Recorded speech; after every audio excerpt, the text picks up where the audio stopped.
3 buts marqués pour le Real Madrid, 0 encaissé. Première victoire de la saison pour les Madrilènes. On pourrait se dire que c'est la fête totale, le feu d'artifice total. On va voir ensemble que ça a été un peu plus compliqué que ça.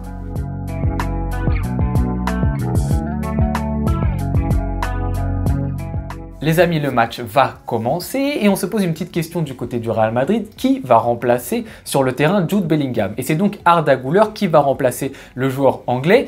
Et moi, je me dis, je comprends l'idée, ça peut être intéressant. Joueur offensif qui a montré de très belles choses en fin de saison dernière, de très belles choses également à l'Euro. Mais dans l'abattage physique, dans l'intensité, on est très loin du niveau de Bellingham. Après, vous me direz, sur le banc des remplaçants du côté du Real, on n'a pas vraiment d'autres joueurs qui peuvent avoir ce rôle-ci. Mais je me dis tout de suite, on est sur un match à la maison contre Valladolid, le promu, ça devrait être simple. Tout ce qui va être la recherche de l'équilibre, etc. pour le Real Madrid, c'est un petit peu en suspens parce que là, tu affrontes une équipe qui, sur le papier, est vraiment faible. Mais ça, c'était une erreur de ma part parce que j'ai pensé que Valladolid allait jouer le même jeu que Mallorca. Mallorca, on l'a vu sur ce premier match, sur cette J1, jouait quand même au football par moment, avait la possession, pouvait camper des fois dans le camp du Real Madrid, avait des joueurs qui pouvaient garder la balle, un Darder au milieu de terrain, un Muriqi en pointe de fixation et faire avancer le bloc dans son entièreté. Là, on a un Valladolid qui n'essaye même pas de tenter quelques offensifs par-ci par-là. On a un Valladolid, je parle surtout en première mi-temps, qui est à 10 derrière, deux lignes de 4, donc en 4-1, 4-1, très resserré, très regroupé, et dès qu'ils ont le ballon, ils essayent d'envoyer leur numéro 9 un petit peu, et par chance, peut-être il va se débrouiller à grappiller un tout petit peu de temps. Mais vraiment, l'ambition de Valladolid, c'est on ne se prend pas ce fameux premier but. Ils ont seulement cette ambition-ci. Donc le jeu et l'objectif du Real Madrid est totalement différent que ce qu'on a vu par rapport à Mallorca, et surtout la difficulté que va avoir le Real Madrid n'est pas du tout la même. Face à Mallorca, la difficulté, c'est qu'il n'y avait pas un bloc. Il y avait une équipe qui était trop désorganisée. Il y avait les deux de devant qui ne défendaient pas du tout et tout le monde qui faisait le taf pour eux. Ça crée plein de problématiques. Là, la première problématique pour le Real Madrid, c'est de trouver les espaces face à ce bloc ultra resserré de Valladolid. On les connaît, ces équipes du côté de l'Espagne. Ces équipes, il y en a à peu près 4-5 par saison. Elles arrivent, elles veulent jouer que bloc bas. C'est leur seule intention. Et on se dit pour le Real Madrid, voilà, l'objectif, c'est de marquer le premier but. Une fois que le premier but est marqué, ça va être beaucoup plus simple. Mais la première mi-temps, ça galère énormément pour le Real. Pourquoi? Parce qu'il y a des solutions pour se sortir justement généralement d'un bloc très compact comme celui-ci. La première de solutions, c'est l'exploit individuel. Que ce soit par le dribble, essayer d'avoir un enchaînement de dribble et de passer et de trouver ainsi des espaces, ou sinon un exploit individuel par une frappe de loin. Mais en tout cas, arriver avec une personnalité à faire la différence. Or, aujourd'hui, typiquement, un Vinicius a été un petit peu dans le dur. Je parle surtout en première mi-temps. Ensuite, tu as également un Mbappé qui a été un petit peu en difficulté techniquement. Du coup, l'exploit individuel, qui pouvait aussi être interprété par Güler, tu le trouves pas trop au départ du côté du Real Madrid. L'autre solution pour te défaire d'un bloc très regroupé, c'est des combinaisons très rapprochées, très bien exécutées techniquement. Et comme ça va vite, tu crées de l'espace, il y a des joueurs qui se faufilent, qui vont dans la verticalité, tu crées beaucoup de dynamisme et des combinaisons qui vont vite. Ça également, ça n'a pas été bien fait par le Real Madrid. Alors que justement, contre Mallorca, on a vu de magnifiques combinaisons. Et le problème justement contre Mallorca, c'était pas ce qui se passait dans les 30 derniers mètres, dans les 30 mètres offensifs. Parce que là, tu avais Bellingham, tu avais Vinicius, Mbappé, etc. On voyait des talonnades, ça partait de partout, il y avait vraiment de la qualité.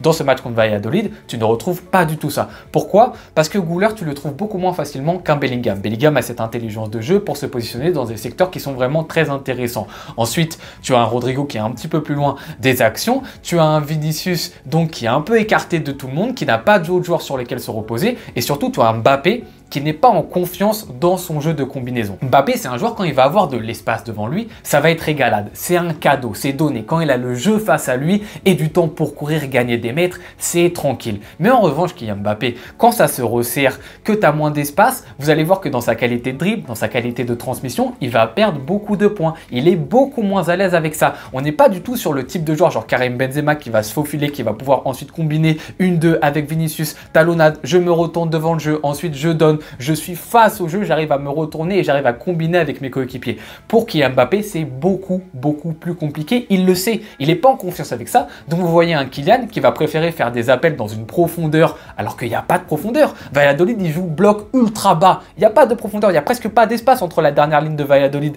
et le gardien. Mais Kylian, il va s'amuser à essayer de faire des appels et des mini-appels comme ça. Mais c'est beaucoup moins utile que d'avoir un joueur qui va essayer de demander dans les pieds et de remiser et justement essayer de combiner avec ses partenaires. Mais Kylian, il connaît connaît ses défauts et il sait que ça, c'est un de ses gros défauts. Du coup, comme il n'est pas à l'aise avec ça, tu vois un Real Madrid qui n'y arrive pas du tout. Et donc, il y a un Real Madrid qui est un petit peu statique, ou même des fois, tu vois les 4 offensifs, Arda Güler totalement à droite, Rodrigo un peu axial à côté de Mbappé et Vinicius, qui sont là, qui attendent le ballon, qui l'ont entre les pieds, qui essayent de tenter un dribble, qui essayent de trouver l'exploit individuel, mais ça marche pas dans cette première mi-temps. Et en plus de ça, tu pourras avoir une dernière solution pour le Real Madrid qui est de mettre énormément d'intensité à la récupération du ballon, entamer un gegenpressing et acculer et mettre en énorme difficulté Valladolid, mais ils ne le font pas. Ils sont un petit peu trop dociles dans la récupération du ballon. Alors Valladolid n'arrive pas à ressortir le ballon parce qu'ils n'ont pas la qualité pour le faire et de toute façon ils n'ont pas assez de joueurs offensivement pour le faire, mais le Real Madrid ne met pas une pression suffisante pour mettre en difficulté à la récupération du ballon Valladolid dans ce match. Le Real rentre donc au vestiaire dans cette situation, sifflé par une grande partie du Bernabéu, et on se dit, bon là ça commence à être compliqué parce qu'on les connaît ces matchs-ci. Plus tu avances dans le match, plus l'adversaire va se regrouper, va gagner en confiance, ça va être compliqué pour toi de trouver des espaces et de marquer. Mais bon, le Real Madrid arrive à s'en sortir car rapidement, très rapidement en seconde mi-temps, il trouve la solution. 48e minute, coup franc de Valverde qui est dévié. Alors un peu comme nous, hein. Nous aussi, hier, Lamine Yamal, sa frappe elle est déviée, il y a but donc on va rien dire. Mais là, la déviation, elle change aussi beaucoup de choses sur la frappe, hein, parce que je pense qu'elle est très axiale, cette frappe. Si elle n'est pas contrée, ça finit carrément dans le petit filet. Grosse frappe quand même de Valverde. 1-0 pour le Real. Et donc là, on rentre dans la dynamique du match qui est parfaite pour le Real, parce que là, tu as une équipe de Valladolid qui va forcément devoir sortir, devoir égaliser. Donc, tu vas te créer beaucoup plus d'espace, ça va devenir plus intéressant. On n'est plus du tout sur la même dynamique, c'est plus du tout la même animation des deux côtés. Et tu as un Real Madrid, malheureusement, même avec ça, qui commence à faire un petit peu les mêmes erreurs que contre Mallorca. On voit une équipe totalement déséquilibrée. Les deux de devant, les offensifs, qui ne viennent plus du tout aider. Et donc, à certains moments, bon, tu as beaucoup plus d'occasions du côté du Real Madrid, forcément, puisque tu as plus d'espace. Vinicius se régale beaucoup plus. Qui Mbappé aussi commence à être de plus en plus à l'aise. Mais c'est normal, il y a plus d'espace. Mais en revanche, tu concèdes de plus en plus de situations. Valladolid commence à sortir, commence un petit peu à arriver dans le camp adverse. Du coup, tu te dis, c'est un petit peu risqué du côté du Real Madrid. Mais finalement, ça va leur sourire en mettant ces 2 buts à la fin, dans les 10 dernières minutes qui te permettent d'avoir un score fleuve, 1-3-0, de donner de la confiance à Brahim Diaz et à Hendrick qui sont contents, je pense, d'avoir eu ces minutes-là et qui ont staté. Hein, donc, c'est très bien pour eux mentalement et dans leur confiance personnelle. Mais quand même, n'oublions pas que sur cette fin de match, tu as eu des situations où les milieux et les défenseurs du Real, ils étaient vraiment pas contents. On a vu des situations à la 83e minute. Moi, je vois un Modric qui commence à engueuler tout le monde en attaque en disant, les gars, vous êtes en train de faire quoi là? Vous nous aidez pas du tout. On est tout seul à défendre et il commence à s'énerver. Et ça, c'est des problématiques qu'il faut absolument régler du côté du Real Madrid parce que sinon, ça va commencer à énerver tout le monde. On l'a vu déjà sur le dernier match, Bellingham, par moments, des sautes d'humeur en train de dire, les gars, là, je suis en train de taffer pour 3 joueurs.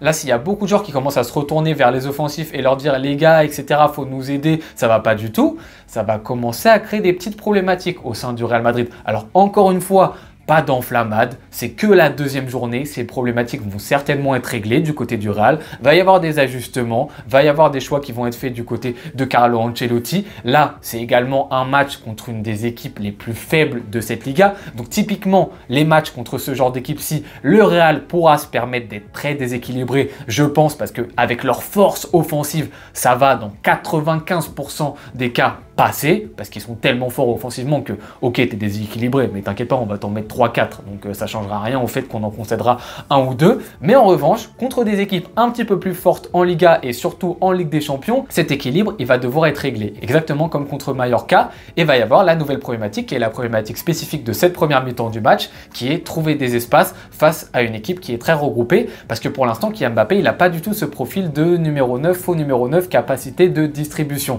Il est pas très à l'aise là-dedans. Du coup, va falloir trouver une mini solution aussi par rapport à cette difficulté du côté du Real Madrid. Mais c'est leur problème, mesdames et messieurs. Le prochain match pour eux, c'est jeudi à Las Palmas. Las Palmas qui est une équipe qui est déjà un tout petit peu plus joueuse que Valladolid. Du coup, ils vont peut-être être un petit peu plus mis en difficulté. On verra ça. En tout cas, les amis, je vous remercie beaucoup d'avoir regardé ce débrief jusqu'au bout. N'hésitez pas, vous, à me dire ce que vous pensez de ce match-ci, que vous soyez barcelonais ou des supporters du Real Madrid. C'est un plaisir, comme d'habitude, de vous répondre. Je vous souhaite bonne journée ou bonne soirée en fonction de quand est-ce que vous regardez cette vidéo. À tout bientôt. Ciao.